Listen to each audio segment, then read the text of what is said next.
Fantasy Hockey Picks and Bets show here on the Mayo Media Network, presented by Prize Picks. I am Matt Moody, joined by DJ Mitchell to go through Thursday's 11-game monster of a betting slate. So, DJ, how you doing on this? Going into Thursday night. It's good to be back with a mega slate like you mentioned. It's good to also be following up one of the best podcast. I would say one of the better, at least, podcasts from the Daily Fantasy Picks and Bets show with Matt Best, the whole thing with him, calling out the hot mic and everything. That was really funny. Like hearing them in real time talk about Tim Peel fired. Yeah, like literally, like listening to that was so incredibly good. If you didn't listen to it, at least go back and listen to the first 10 minutes of that show. It was really, really, really good. Very, very good. But Matt, how are you doing? Welcome back to a major slate. Wednesday slate was not the most enjoyable, I guess, on many fronts, but what were your thoughts? Yeah, well, I mean, we had a small Tuesday slate too, which seemed to go pretty well. I think a lot of our leans sort of hit. If you played DFS and game stacked Arizona, Colorado, it was testosterone of all the money on DraftKings. But if you did that too, then you probably had a pretty good night as well. So feels good to come out of that slate with a bit of a W. So just hoping to parlay that forward going into Thursday night here. We do have 11 games on the docket, so I don't want to dilly-dally for too long.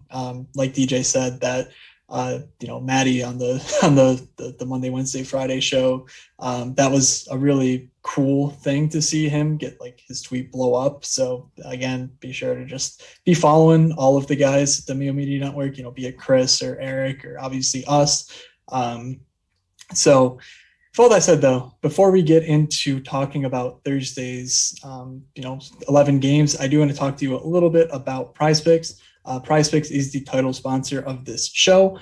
So what you should do is go on over to prizepicks.com and sign up. Let them know we sent you by using promo code MMN, is it Mayo Media Network. Doing so, you can get up to a $100 match bonus on your first deposit. So it's a great way to stay involved in the NHL, to play along with the games as they go on. And also you can do cross-sport entries. So what you do is you pick up to 5 players in any sport to make one of your entries. You pick the over or the under on their fantasy score. So it's pretty straightforward. It's very simple. For the NHL, you get 3 points for a goal, you get 2 points for an assist, and you get a half point for a block shot and a shot on goal. So you'll see a massive board with the 11 games here on Thursday. So just stay tuned to the Mayo Media Net for some of our favorite picks on the board to get you started. Again, use promo code MMN when you sign up. So DJ, 11 games here. Where do we even start? Do you just want to start at the beginning?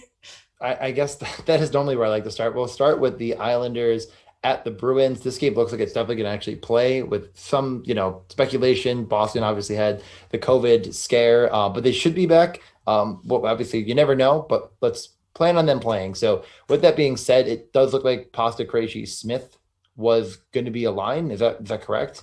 No, just that they were all activated. They were active. Okay, so we don't know the lines yet. So is that fair to say? Yeah, they practiced late on Wednesday evening.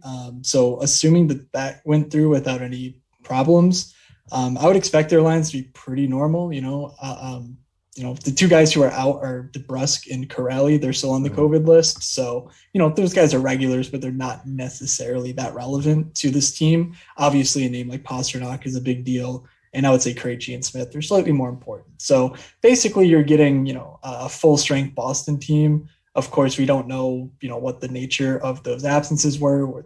I'm guessing they weren't actually COVID because it's been, I think, less than a week for those guys. Honestly, time in this sense, it could be last month for all I know, but I'm pretty sure that's correct.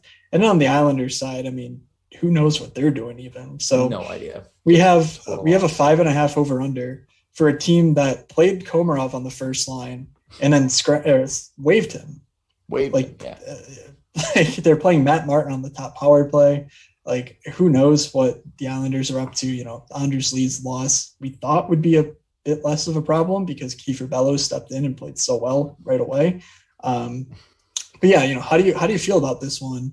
To me, it sort of feels like an under And I do Yeah, side with Boston here. I don't really trust the Islanders to no, put you up any should not. offense. So I mean, I think if you are a player on the Islanders and you're listening, like don't score too many goals too fast. If you do that, they're just pulling you right out. Like Kiefer Bellows, you got to calm down. You can't score back-to-back nights, or Leo Komarov has to get in that top line. So yeah, no, I am all over that under. I just don't even want to mess around with anything else. Honestly, I don't think I'm going to be looking too heavily at any props. Maybe right now we don't really have anything. That game is just I think kind of been a surprise to the books. So I don't want to say what the odds are right now. If we get like fair odds, like close to the median for Pasternak over, I might consider it. But other than that, I'm probably out on this one. I really like a 2-1 game here. Boston getting the win, like you mentioned, but not going to yeah, go overboard with it. yeah. And just one last thing there, don't forget about Matt Grzelcyk. He was playing really well before the pause. He's pretty cheap on DFS sites. He's going to be on their top power play unit, and he's been putting up really big games, in the last stretch running up into their pause. So let's move from there over to the Rangers at the Flyers. Um, the Flyers, man, I like what do we even do with this team? Like they came out and laid an egg against the Devils. They put their lines in a blender in the third, and they sort of came back. They made it Yeah, respectable but I don't know. At this point, Carter Hart just seems irreparably broken. Brian Elliott hasn't been much better. crazy. Like it's just been a crazy year for the Flyers because through it all, they don't even look that good, and yet they're right there in the thick of things in the playoff race. So, like, how do you feel about this game as a pick 'em of the Flyers at home against a Rangers team that has Artemi Panarin back? Seems to be a mostly full go. Honestly, I really like the fact that it is a pick 'em because I think it's actually that close. I'm going to side with the Flyers at home here. I think it's just for more than anything, they really do have a top nine that is, I think, pretty solid now that it's all back together. I like the over here. I think that's my initial lean. Like I'd rather just take the over than play like who's going to get that lucky bounce for the Rangers or the Flyers to get the win. I think it could easily go either way, and you could talk me into the Rangers. I don't know if that's what you want to do here, but I like the over more than anything else. And then I'd rather just get to some players. What is your initial lean on the over under slash the lines for either of these teams? Yeah, I think if I were to pick one sort of over under side, I would go with the Rangers. And it just feels so gross because I feel like a lot of what I'm doing is picking based on goaltending. But we might even get Shesterkin back in the crease for the Rangers. He could be a few days off, but he's back at practice. So, that's obviously a good sign. They sent,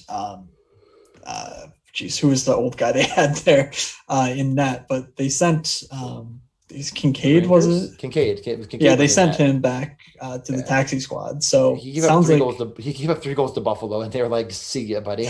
Nice to yeah, see you try." yeah. So they're basically, I think, at full strength, and I just, even though they're on the road, I just think that they maybe slightly better. We should get some new Philly lines, so stay tuned for Yeah, those. yeah. First indication based on the third period looks like it could be JVR, Couturier, Konechny, and then Farabee, Hayes, Giroux. That obviously has some DFS implications. I'm not sure it has a ton of betting implications here, though. So anything on the player side that you want to Yeah. take a crack at? I mean, I have been kind of a big Kako fan as far as like my punt in DFS. He just kind of is a guy that I've always been keeping an eye on. He was playing with Panarin and he absolutely lit it up with 2 goals. Not the first power play, second power play kind of hurts his upside because they definitely run that first unit a lot. But him with Strom and Panarin is really good at 5-on-5 in a game that I like the over in. He's what plus 320 to score a goal at any time. It feels kind of like you're chasing points. You're kind of chasing what he did last time, but it makes sense because he was on that, high flying, very good line. If you play with Artemi Panarin and you just are on the ice, like he could find you. And Kako has a great shot. It's not like he's for lack of ability to shoot. So I No, like that absolutely. bet. And then as far as props are concerned, I think my favorite one of the night, or not of the night, but in this game is Claude Giroux to have a point at minus 148. He sees so much run. That first power play, honestly, both power plays are kind of a 1A, 1B. It's not super strong with them, but him with Farabee, Patrick, Provorov, and Voracek had a goal.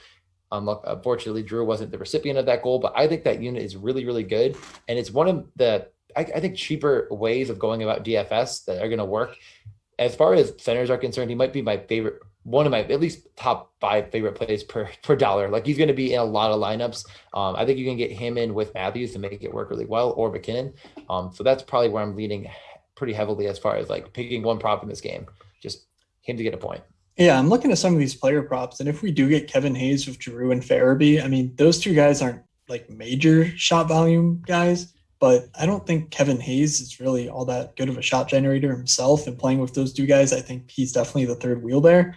So I don't mind maybe taking the under on 2.5 shots from Kevin Hayes. It just doesn't seem like he and Giroux should be priced the same. So I kind of feel like that's a decent bet if you feel more toward the under on this game versus the over, which I think you're leaning. So anything else here, or should we move on? Oh, let's get over to New Jersey at the Capitals. I think, minus 190 for the Capitals is a bit strong, but, you look at the records and you just can see the Capitals just find a way to win. And it's just something I'm just not willing to get. I'm probably not going to play because minus 190, I feel like you could have a little more fun with one of these props to hit New Jersey plus 163 and then the over under at 6. So I'm probably planning on playing player props in this one as far as my parlays are going to be concerned. I would probably lean to the over just a little bit, but not anything too strong. There is a small concern that Ovechkin won't play. It sounds like that is not as big of a concern as maybe initially thought. So I plan on him being in. Other than that, the one player that kind of, I'd say, jumped off the page and I think might find his way into a few more DFS lineups than anyone thought was Nick Merkley. He's a guy that was on the first power play unit, not a player that we thought we'd see there maybe at the beginning of the year or really thought much of. But he did have 5 shots on goal. And Matt, I think you had more stats on him. So I'll send it over to you as far as a really, really cheap player on DFS. Yeah, I thought he was on the second unit with Jack Hughes. It's hard to know. They play both like evenly. Like they split the minutes so well. He was with Hughes and Subban, so I kind of consider the first unit, but makes sense. I understand where that came from. But yeah, basically, I mean, you're talking DFS, obviously. You need punts to play guys like Matthews and McKinnon and Pastrnak on a slate like this where they're $9K on DraftKings. Like it's, pretty crazy how expensive they are. And, Nick Merkley doesn't have a ton of prospect pedigree. Like he's already 25 or 23, so he's not like a super young guy or anything. But he has come in as of late and is really putting up great shot numbers. 3 of his last 5 games, he has 4 shots in or more. So when you see like really low minutes and then he's up at 14 and 16 in his last 2 games, you're seeing the role start to grow. The shots have been there. So he's playing with Pavel Zacha, who's a guy who I think we just generally like as a player, as a offensive producer. So I just think that, he makes for a solid DFS punt type play. I'm not sure I want to go through the motions of, betting him at plus 550 to score and, putting on my Nick Merkley hat. You have to. I mean, there's just so many ways to go on this slate. I'm not sure I want to tie myself to something like that, but, another area to go in this game, obviously with Ovechkin, I think he absolutely plays. He practiced in full on Wednesday. The Russian machine, it will never break. Just praise be that continues to be the case, but it doesn't seem like there's anything major there with him. So, I'm very happy to go plus money on Ovi hitting the shot bonus, basically getting 5 shots over 4.5 plus 120 against the Devils. Like I think that's really good. He's playing with Kuznetsov at 5-on-5. He's playing with TJ Oshie at 5-on-5. Both those guys will definitely be looking to feed him. So I just don't really, I just like getting plus money on OV shot props, regardless of what number they are, frankly, because he's just such a unique animal when it comes to taking shots and using them on the power play. Yeah, I think it's a really good take there. And then the other one that I'm going to consider, I'm not sure where I'm going to land, but all of these New Jersey guys that they have listed to get a point are like right around the middle here, right around the plus or minus 100 area. I think any of them could be fine. Do you have a favorite here, though? Honestly, my favorite's probably Jesper Bratt. No, just because he's probably fine, but I don't think he's like 52% likely to get a point or whatever. Like I'm good taking minus 125 on Jesper Bratt and just sort of banking on the other what I think more talented guys picking up points for New Jersey, but. I don't know. Where were you All going with right. that one? Wow. No, I Okay. thought like Palmieri at plus, like, why is he the worst? Or I guess like they're thinking Yeah. he has the worst chance of getting a point just seems weird to me. He is kind of the trigger guy in that, well, one of their two power play units, as we mentioned. Ton of shot volume.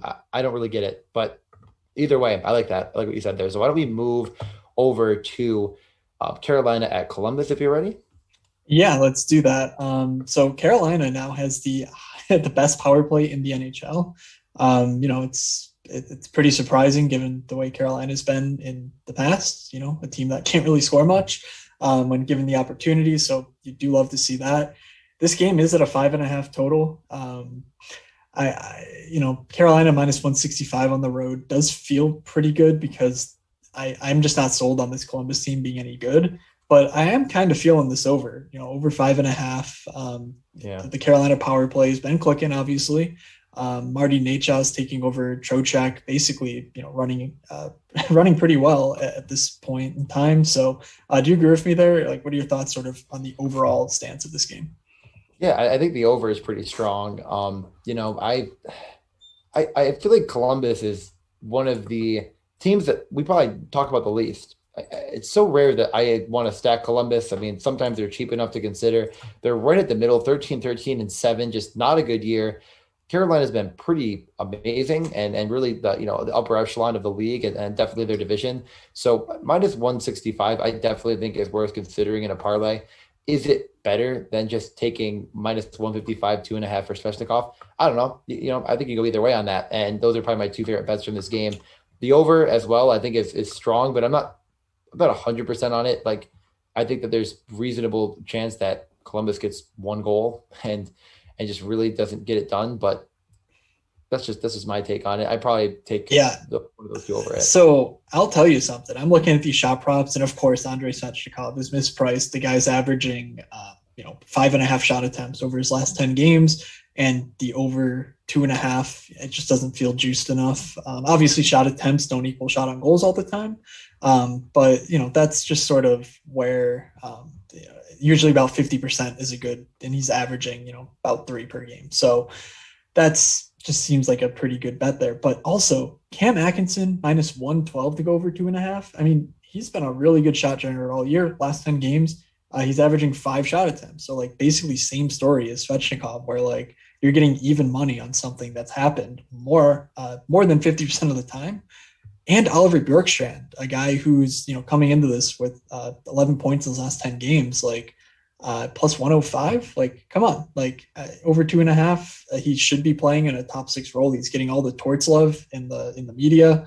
It just feels like those 3 bets, honestly, could be 3 bets that you can't parlay. But I might just make 3 straight up bets and just say, I feel the best about those 3 hitting. Basically of any of the ones we've talked about thus far. But I don't know if you have any thoughts on that or other ways to attack this game. No, I mean, over the last 10 games, you kind of nailed a few of the guys that are right up near the top and shot attempts. And like you said, they don't always equal shots on goal, but every player in the league, if given an opportunity, will put the puck on net. It's not like it's for lack of skill. I agree with everything you said. I think there's a lot of guys. I think there should be a decent number of shots in this game. How many high quality shots are to be determined? I agree. I think these shot props are really strong here. Hamilton, Aho, there's a number of them. So I agree with that. Definitely. I don't know if there's anything that I'm way, higher on than the rest. And, other than that, there's not a ton of news and notes in this game. Was there anything else you wanted to mention? Something to keep an eye on. Elvis, questionable. He was Yeah. sick, Oh, okay. mispractice Wednesday, so they could even, be forced to go at Corpusalo. So it's not like he's a terrible goalie, but Yeah. it's noteworthy that no Elvis could portend minor concerns for the Columbus side. So let's move on over to Toronto at Ottawa. Toronto at minus 250 here. I was sort of expecting to see that closer to the minus 300 range, honestly, given that Yeah. Ottawa's on a back-to-back, having just played Calgary. Toronto is very well rested. This was just a straight up scheduled break, for them. They're not Edmonton, Montreal, where like there was COVID concern. Like that's not it. They were just straight up off for, I believe, 4 days. Over under 6.5, as most games are between these two teams, involving these two teams. So I kind of am feeling the Toronto side, the puck line here. And then I don't know where I feel about the over under though. So what are your thoughts here? Yeah, I mean, I think that my favorite thing in this game, honestly, I think is kind of being the Mitchell Marner over prop, which is weird to say because he just, normally doesn't seem like that guy. And maybe we were onto something a little bit too early with Matthews not being the primary unbelievable shot taker, although he still is one of the league leaders in Corsi per 60 over the past 10, even though his shot on goal numbers have come down. Yeah, of course. But I think you're referring to his wrist injury, of course, not like his wrist overall injury. Okay. profile as a player, Oh, because no. we weren't No, saying like that. we literally, it's funny. We go on this whole thing about his wrist injury and it could affect him. And he scores 3 goals, 11 shots on net in 2 games, and then no goals in the next, four games, no goals. Just, a little early to the party on it. You can't hit them all. So, but I think that also only 10 shots on goal in those 4 games, which for Matthews is a ridiculously low pace.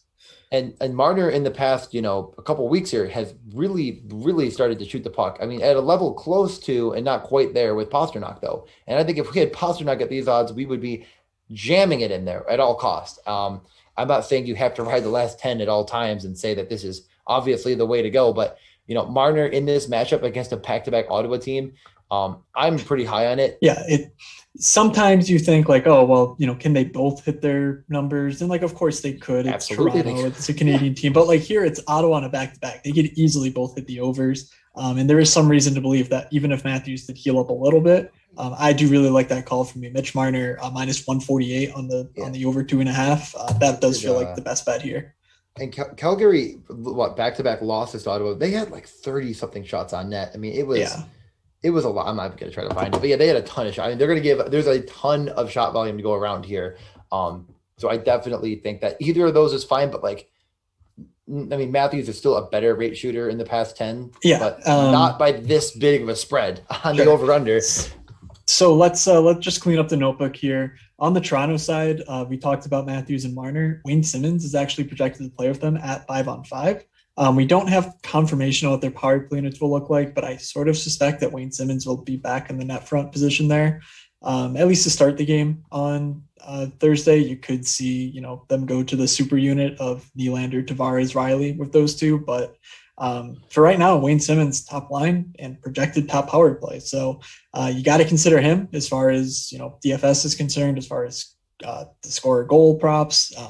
Not great value, plus 285. That definitely seems priced in already, but it's there. And then Galchenyuk on the Tavares Nylander line, just like another super cheap guy who probably won't see many minutes, but just the sort of that's how they're rolling things out at this moment. So that's it for the Toronto side. Yeah. And then on the Ottawa side, we have Brady Tkachuk, Josh Norris, and Evgeny Dadonov as their new top line. I kind of like that. Dadonov just offers a ton of value for a guy who's on the top power play. Like he's been a mainstay on that top power play. And he's a guy who you can bet like his shot props, over 2.5 plus 120. Brady Tkachuk slowed down as of late. I don't necessarily think, Evgeny Dadonov's the best bet here. I much prefer the Mitch Marner. But I do think you should consider it and, look further into Evgeny Dadonov because now he's truly top line, top power play.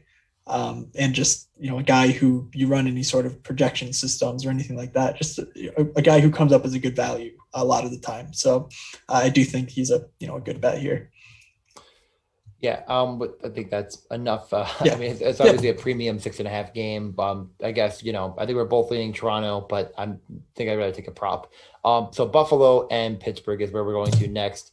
I don't want to go there, but we have to. Buffalo plus 225 and Pittsburgh minus 275.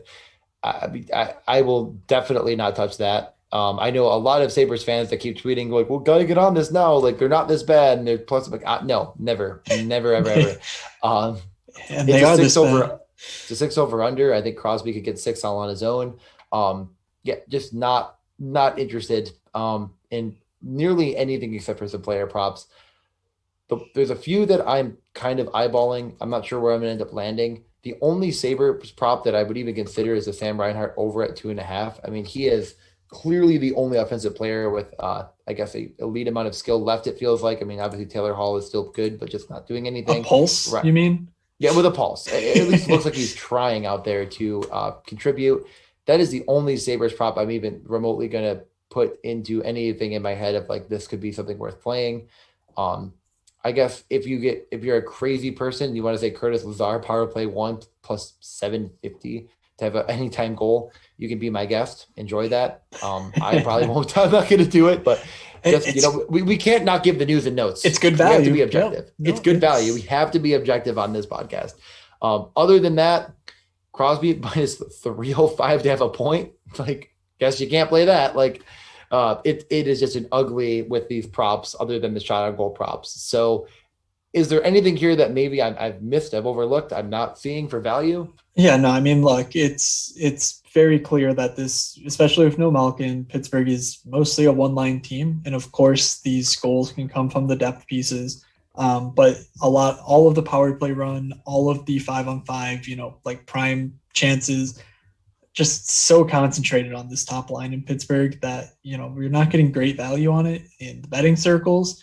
I do think we're getting a decent value on it though in DFS. Sidney Crosby is not priced up with Matthews and McKinnon. And of course that's because he's not the historically elite producer that those guys are, but given the matchup here, maybe he is, and you're getting Brian Rust pretty cheap.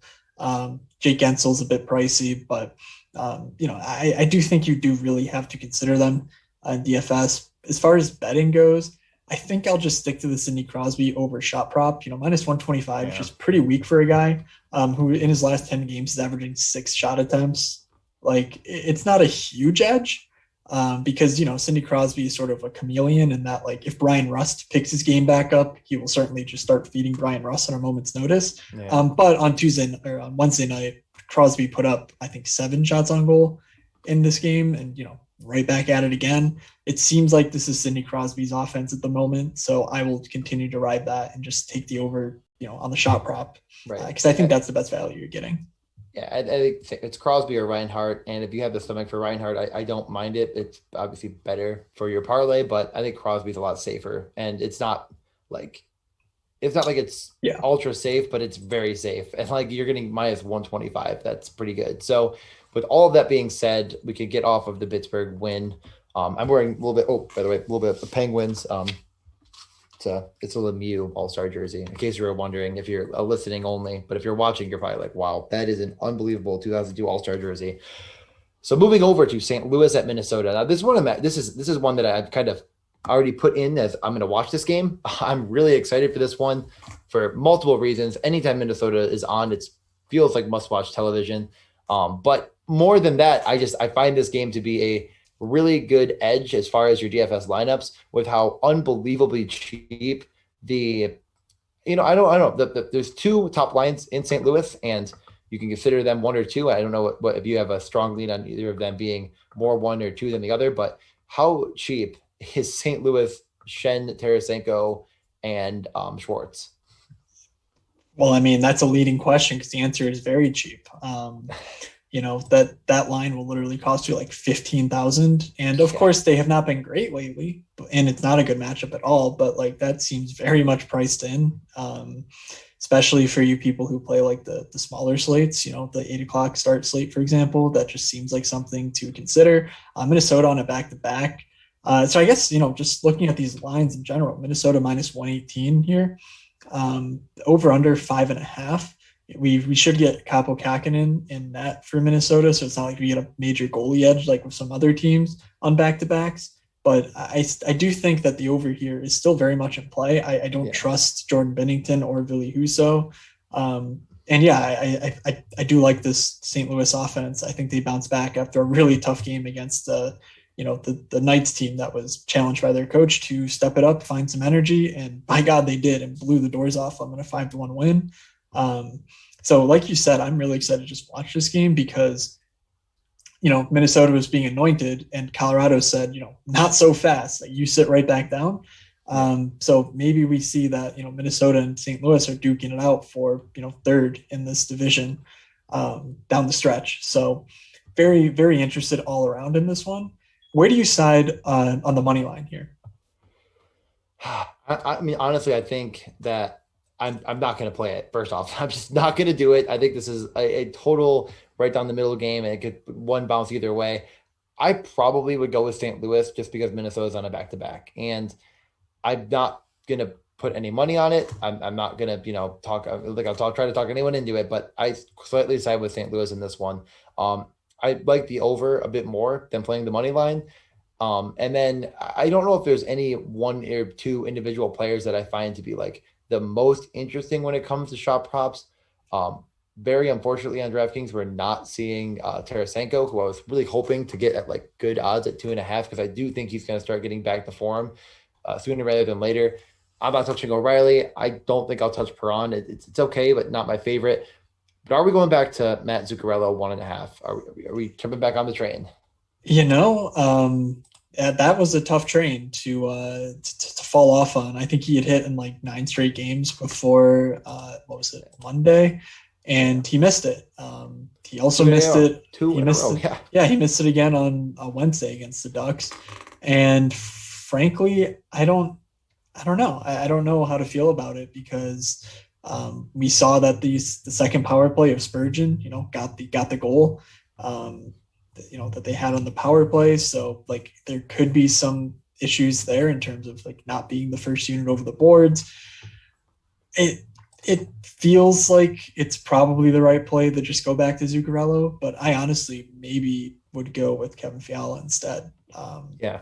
He was he's been shooting a bit more. He was a shot shy today of hitting 5. That's obviously a big deal over on like the DraftKings fantasy. And also picked up 2 block shots. Like he seemed very much more engaged than the Zuccarello Kaprizov duo did. But that's just a 1 game thing. It obviously could shift, but I'll probably just go back to my long term biases and just say like, look, Matt Zuccarello is not a shooter. So in this matchup, which I do think isn't the greatest matchup in the world, I just think it's a little bit maybe overrated how sound defensively these 2 teams are at the moment. I think I'll just side with Fiala, and then I obviously like David Perron. I'm not worried about anything there. Like he's still a really, really good value at -103. And I think that's just a very straightforward bet that I will be making. All right. With that all being said, are we ready to move over to the next game, which is a 6.5, Florida Chicago? Yeah. Florida Chicago was the doozy. Rip to the Barkov lineups. Yes, we did not see that one coming. 7:57, it was announced that Barkov was scratched. And that obviously turns the game on its entire head. So Chicago did come out of that one with a win. Barkov has been ruled out for Thursday's game. So now we're getting Chicago at +112, -129 for the Florida money line. Based on what we saw on Tuesday night, I honestly feel like I'm just going right to the Hawks here, riding Patty Kane. Just sort of jumping on board with that because this team looks a lot different without Barkov, and I don't think that's a big surprise. Yeah, no, it was very tilting. As I mentioned on the Morning Skate pod, I literally went to grab something out of the oven at about 5 minutes to 8, and I missed one of my lineups from getting Barkov out of it, and it was very, very sad. Rest in peace to that lineup. It was already just egregiously bad. But anyways, back to what we're saying here. Yeah, with Barkov being out, I'm just probably not touching the Florida or Chicago side. I think could easily go either way. And Florida was just awful in the first 2 periods, and they scrambled to come back and have a chance there at the end. It's got to be really tough when you kind of have to completely take your lineups and put them in a blender. We saw guys like Noel Achari centering Verhaeghe and Duclair, just not exactly what you want or expect. But I think, this game is one where, especially in DFS circles, you can get very creative with some of these punts. I mean, Marchment led them on 5-on-5 time by a pretty good margin. Wasn't on the power play, might be on the second unit, but they didn't really see any time. And he is minimum salary in DK. So I think if you're trying to get these McKinnons, Rantanens, Marners, and Matthews, you really could find some value in this game. I am not locking Patrick Kane into lineups, but I really, really like him. And I love the shot on goal prop, 3.5 at +110. He has actually had a pretty good shot attempt numbers that haven't been coming through, averaging about 5.3 in the past 10. not the best in the world. It might be a little rich for some people as well, but this matchup without Barkov seeing the ice at all, I like it. Him and Boakvist, another guy that, I mean, just missed absolutely smashing. I mean, he could not have had a better pass for an assist that Soderbergh threw wide of the net for. I mean, honestly, what am I going to, he's better at hockey than me, I'm sure, but like just completely like, you just watch the replay, go look it up. Very funny to watch. I was watching that one live. People who played, power play one, Carl Soderberg is going to get a tap in goal, plus 320, pretty good value. That value went right out the window with that play, because that was, like you said, one of the most wide open nets I've ever seen, and he just straight up choked it. So it was for like a foot and a half too. Like it was. Yeah. Going back to that, funny. He was on the top power play. He's getting those golden chances. That's exactly what you want to see when you in DFS or betting. You're playing Carl Soderberg because of that power play role. Plus 320 seems like a pretty good value still to me. I don't mind, taking that. Maybe he's a bit more focused on scoring the goal this time. But also a guy like Brandon Hagel. He also comes in very cheap, had 5 shots on goal last game, played on that top unit. So plus 370 for his anytime goal. He's not quite as, in the dirty areas as Soderberg is. So it's a bit tougher for him to convert, but that's, priced in as well. So those are 2 really cheap guys who I think, give you some great value if you don't want to bet Patrick Kane himself, which I think is a good move. And the last thing here is just Hornqvist over 2.5. I mean, he has done that like every game all season. I know he's very one-dimensional, but that one-dimensionalness of him is shooting the puck. So I think he's a guy at 6,900 that I like a lot, but I mean 4 shots on goal, 4-4, 4-3-2, 3-3, and there's that 2 mixed in there, but that was it's juiced up to minus. There's shots to be had. It's juiced up to minus 200. So, you got to consider that, but it still is, hitting way more often than not, even at like a, minus 200. Right. And ratio. if you take a, like anything above like 6 parlay bet, just put my boy Hornqvist in there, jam that in there. You feel good about it. Him and Kane. I mean, obviously Kane is not as safe, but more volatile, but over 2.5 seems like very, very likely for a guy that is just the obvious. Him and Ekblad are the guys that shoot. Like they're going to get the puck, move it. Wenberg, by the way, you mentioned Wenberg move up to the top power play to fill the Barkov spot. Did you say that or no? No, I didn't mention that yet. So good call there. The first power play unit was Ekblad, Hornqvist, Huberdeau, Wenberg, and Yandel. And of course, Wenberg scores the goal, but that's not the guy they're trying to feed. They're trying to give it to Hornqvist and Ekblad. Either of the 2, Ekblad a bit better if you get him over on like FanDuel or something for a shot prop. But Hornqvist over, easy money. Yep. Just last note, the beat writers in Florida aren't always the most on top of things, so just be ready. I'm not sure what their lines will look like, if they'll just go back to normal or if Quenneville will leave them in the blender. But we could get some really wacky, weird lines on Thursday without Barkov in the lineup. So just stay tuned if you're interested in that side of the game. So let's go from there over to Detroit at Nashville. That obviously another rematch from the Tuesday slate. The Nashville shut them out 2-0. Over under 5.5 here. Feels like another nice under. I'm pretty sure that was our recommendation on Tuesday's show. And the minus 175 on the Nashville money line. Now that Roman Yossi's back, that is priced up a bit. I think you get that at minus 150 even on Tuesday. So maybe we lost a bit of the value there. But in any case, I still think I would lean with the Nashville side here. Maybe even go something like the puck line, because I just, Detroit's just not scoring at the moment. It's not happening for them. And, Nashville just seems like they're rounding in the form maybe, and certainly should be able to take care of business against this really just not good Detroit team. Yeah, that's putting it lightly. I like the Nashville side here a lot. Even at minus 175, I think that's pretty fair. I'm not touching the over-under. Just as we saw on Tuesday, Detroit could just not score a goal, which is very in the realm of possibilities. Again, I'm not sure if they go back to Saros or not. Roman Josi returned to the lineup. He scored. He's on the first power play. And one guy that I think is a good stacking option for him is Granlund. On the first power play, he actually scored from Josi. So you're kind of a little bit of a callback there. Granlund forwards in ice time for Nashville. If you lead all your forwards in ice time against Detroit, it's likely that you'll have a couple good chances to score. And he is a guy that was shooting the puck. Him and Arvidsson, I think, or at least I wish they were both correlated on the power play, but I think that that's a really good way to get guys that are, two decently good rate shooters. Arvidsson kind of a more premium rate shooter, but they go together and they score 2 goals with Yossi. I think that's a very contrarian stack that no one's really going to have. But I know the knock on Arvidsson, not in the first power play unit, hurts his upside a lot. But overall in this game, I think that, siding with Nashville is the easy one. The Arvidsson over 2.5, I think it's very much in play. And then Granlund and DFS, I like a lot. I was kind of looking, but yeah, you can't get him for a point on DK. No, you can't even get Yossi either, which is kind of upsetting because we used to be able to just jam these Yossi bets in, but right. He's not being offered at the moment. So just Arvidsson over 2.5 is fair. That's fair. That's probably better than Forsberg. 215. Procedural note on the Detroit side. Chalowski got sent down to the taxi squad, so he was on their top unit last game.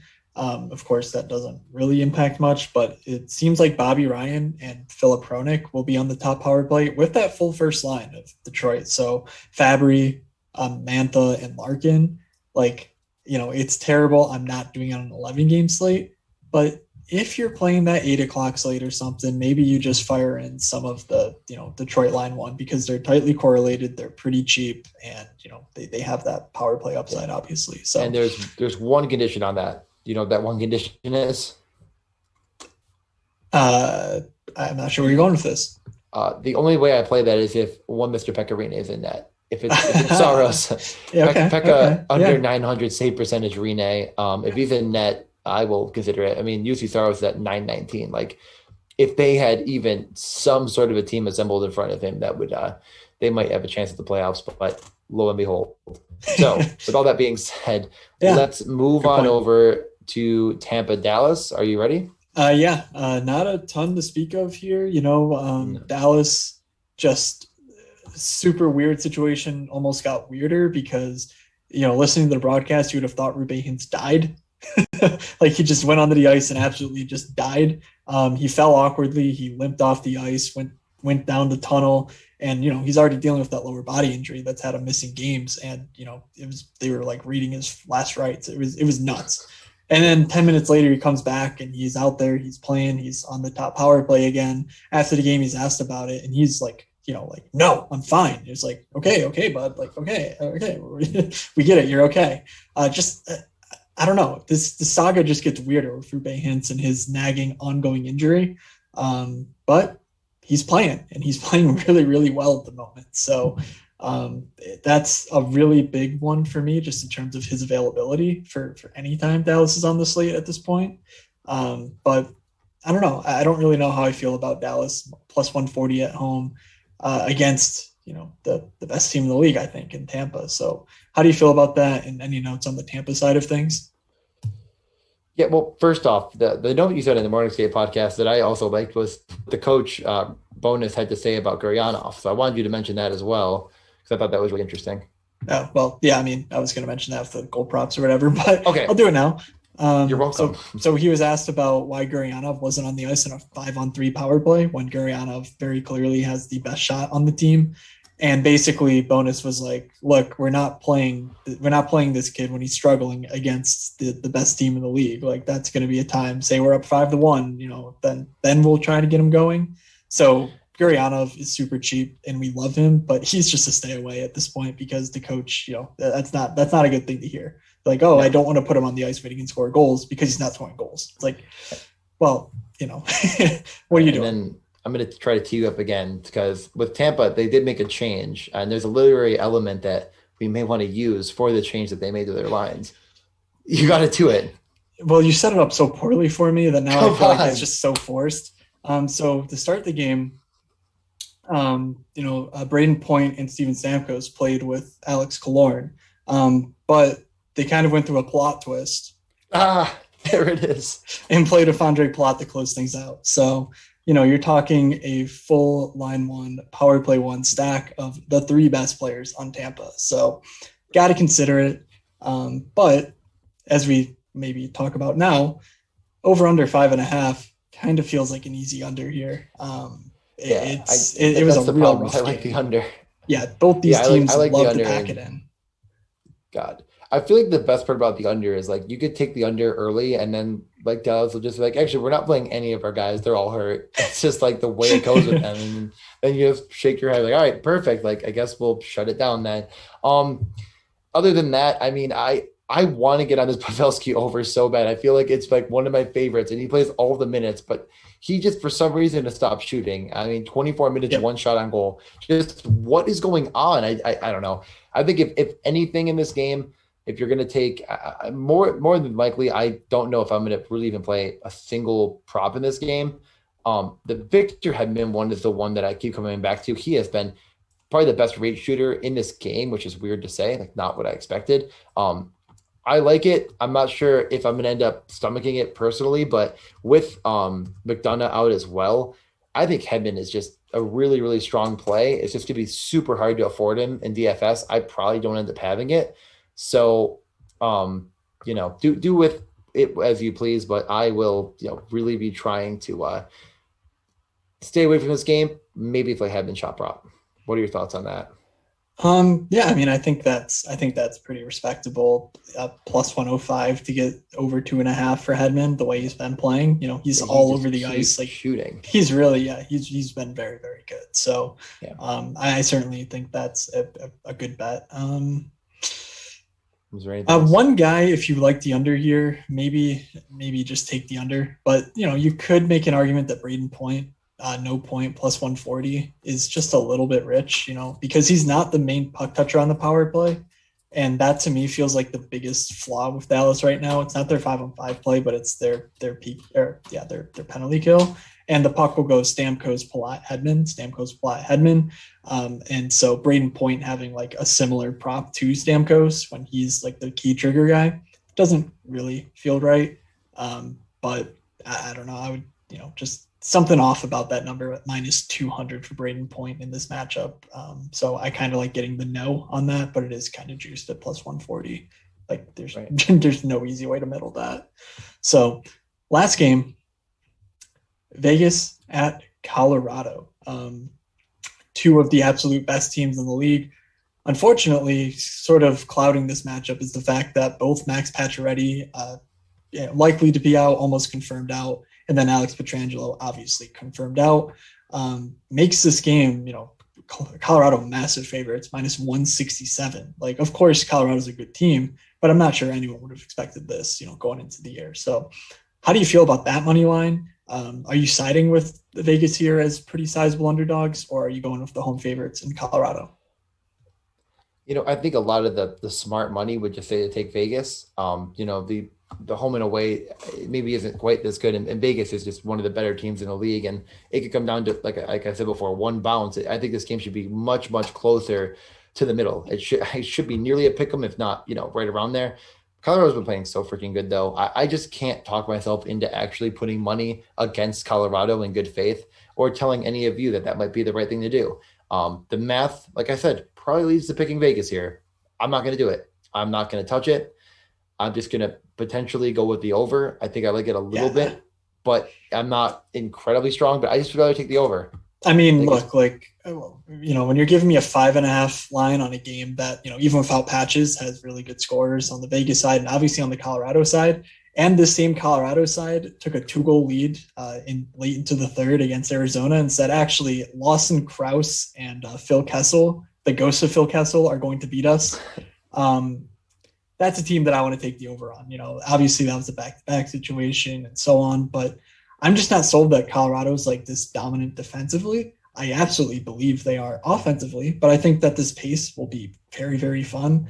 This game is the last game of the night, so grab your popcorn. I think this one will be a lot closer than the minus 167 line indicates. So you could get a little bit creative and say maybe like Vegas puck line, and just hope this game's go to overtime or something. I think that's a good approach here. But just in general, the over in some of these players, I'm just really all in on here. Yeah, I guess my favorite like bet on this game and not something I'd parlay is the Marc Gasol goal anytime plus 300. I mean, if they don't have Patches, I mean, he was 21 minutes of ice time. They played one power play unit the entire time. The other second unit didn't touch the ice. That first unit was Carlson, Marchessault, Smith, Stone, and Theodore. So Smith, Carlson, Marchessault, all together. I don't know. I think it's worth considering. That's just me though. Yeah, why is Riley Smith at plus 285? Like, I mean, none of those. So frankly, my problem with that line has always been that they all three kind of have muffins of a shot. Like, you watch Patches and you're like, oh my God, like this dude rips pucks through the net. And like those three guys are like, they're really good players, but they don't really have the elite finishing ability. But at plus 300, come on, the way Marchessault is getting shots off here, the way that the power play has basically been recalibrated to say, hey, Mark Stone, you're going up to that top unit and you are just feeding whichever of the four guys is open. I absolutely like that. How many shots on goal does Marchessault have in the last two without looking? I don't know. I'm going to say, does he have 9 maybe? 15 shots on goal past 2 games. 15. He's ripping the puck. They're just like, hey, Mark Stone, remember how you like to pass to Pacioretty on the power play? He's like, of course. It's like, well, this is your new Pacioretty. It's right here. His name is Jonathan Marchessault. So I think in this game, 134 for 2.5. Another player prop. So I do like that. Good call out on the Marchessault. But if you really want a long shot bet here, 17-1 to score Nick Hague. He's on a power play. Now you're talking my language. Nick Hague is that, he's not this the worst odds in the game to score. Right. He's not like this Dylan Coughlin kind of like no name prospect. Nick Hague actually has some offensive pedigree. He's a big guy with a decent shot for his size, probably not great, but he's got a good shot. He's again on that second power play unit if they can get on the ice. 17-1 just does not make any sense to me. So I will be putting some shekels on that one and just basically hoping a one-off hits. Oh, arg. Anyway, I think at 17-1, I'd rather just take Marchessault first goal, but that's just me. The guy only has a couple shots on goal in the past couple games, so I don't know. Only a couple. All right. Well, in any case, on the Colorado side of things, I kind of wanted to complain about this a little bit because we were pretty sure that on Tuesday, Cale Makar was going to be through the moon, owned on DFS sites, and he just was not. I was flabbergasted to see he was 20% owned on a 5-game slate against Arizona. The way that first line is playing in Colorado, honestly, you people were lucky who faded him that Makar didn't put up a 20 spot on you for 5K. Yeah. I think he's the best defenseman. Into it. Full game stack lineup. I think let's do it. I think it's doable. You can't play Theodore and Makar, but you can play Makar. So basically, just the thing with Makar is that he's so interchangeable with those forwards. At 5-on-5 even, he's usually down low. He's creeping around. He's getting shots on net. It just doesn't seem right that he's a full 2,000 cheaper than both Rantanen and Landeskog pretty much. So that's just, I think Makar is my favorite DFS play on the entire night yet again. And if people just don't want to own him for some reason, then I will absolutely take that leverage. I didn't even think that would happen, and it did on Tuesday. So with 11 games here and much more to choose from, just join me on the Cale Makar train here. Yes. Eat your kale and play kale. Yeah. All right.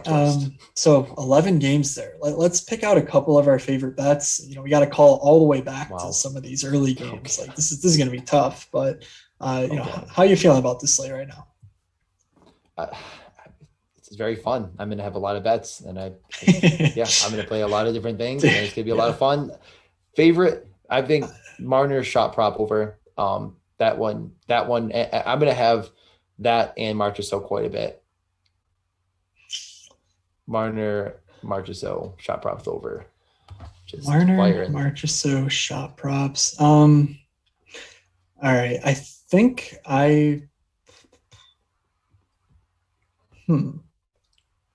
so I like the Columbus side, those two shot props. I don't know which one to pick. I think Cam Atkinson. Let's go Cam Atkinson because he's out there killing penalties. He's out there on the power play. Doesn't really matter what the game script is. He's on the ice, and even money for over 2.5 shots. I love Svechnikov. Obviously, you got to make a tough decision there between the two. But let's go with Cam Atkinson to spice things up. That is a way to add some heat to the parlay, Matt. Love adding it. I want to get one of these lines. I think the Carolina -165, and that's pretty solid. Yeah. And I don't know, but Nashville -175 is just as good at home. Both of those two. I will do another shot prop in Sidney Crosby. That minus 125 over 2.5. Just, I mean, feels like it could be up to -160, and I'll be like, yeah, I can see that working. Just the way that Crosby's playing as of late, with no Malkin, the concentration of the lines, and of course the matchup with Buffalo. Like, I think that's especially if we get Tokarski on a back-to-back. Like, they have nothing in that right now. So, fire from everywhere should be the mantra, and was the mantra. So, yeah, my favorite tweet I saw during the game was, "It looks like Tokarski's surprised every time he stops the puck."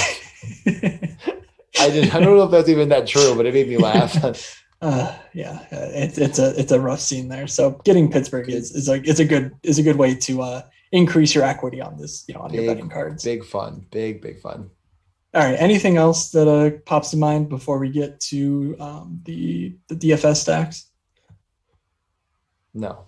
All right. Just one more. Don't forget about that Nick Hague number, 17-1. Just feels really weird. Like, I feel like mortal lock of the night. If you played this game out 18 times, he scores once. Like, come on. Like, that's a lot. I want him to score so bad now because you've manifested it so hard. Yeah.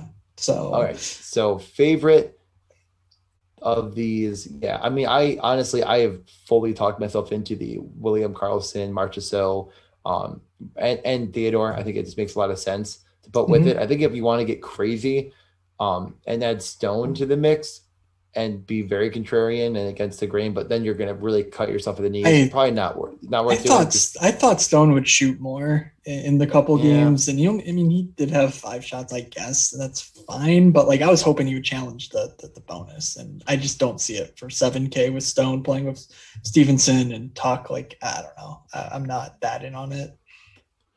All right, yeah. I've tried to put a lineup together, though, by the way, while we were talking, with McKinnon, Rantanen, Makar, Carlson, Marchessault, Theodore. If you play Tokarski and Marchment, you're 100 off. Wow. And I was like, I got it. Marchment, Tokarski. No, it doesn't work. So you cannot do it. It's now confirmed undoable. Unless if a goalie is in that is below 6,700, you are not going to be able to do it. So, hey, I did the math for you. If what is it? Miska like they just threw him to the sun, I'm guessing. He went 838 and they're like, I guess that'll do. Like, yeah, he had to delete his Twitter account. That's when you're in a bad place as a goalie. So. Did he really? Or no, yeah, he literally said he deleted his social media because he was in a bad spot mentally. So all right, I will take the Jordan Staal, Svechnikov, Jesper Fast line for Carolina. So something that I pointed out on the Morning Skate podcast, which, by the way, if you're playing DFS, you should go listen to that as well, because there's a lot to cover with 11 games, was that Svechnikov with these newly configured Carolina power play units with no Trocheck is actually taking 33% of that unit's shots. Like, it's a very high percentage. It's almost Ovi-like.